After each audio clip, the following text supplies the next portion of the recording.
والسماء ذات البروج.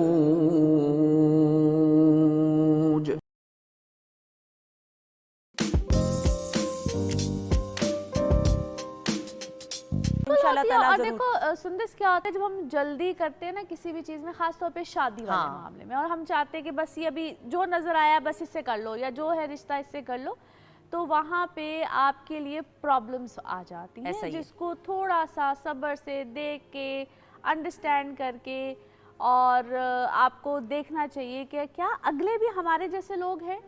آپ بالکل اپنے سے اپوزٹ فیملی میں یا ایک ڈفرینٹ کلچر میں، یا ان کا بیک گراؤنڈ کچھ اور آپ کا بیک گراؤنڈ کچھ اور جب آپ کر لیتے ہیں، اور سم ٹائمز میں بھی کل ہی ایک جگہ پہ بات کر رہی تھی، تو وہ ہوتا ہے کہ ہم سم ٹائمز یہ سوچتے ہیں کہ یار ہم سے ذرا اچھے لوگ ہوں، تگڑے لوگ ہوں، فائنینشلی اچھے ہوں، تو یار پھر آپ یہ دیکھیں کہ ان کے ہاں کچھ چیزیں ڈفرینٹ ہوں گی، نارمز ڈفرنٹ ہوں گے، ان کے گھر کا ماحول ڈفرینٹ ہوگا، تو کیا آپ کی بچی وہاں پہ سیٹل ہو جائیں گی؟ ایسا ہی ہے ان کے کلچر میں، ان کے معاملات میں.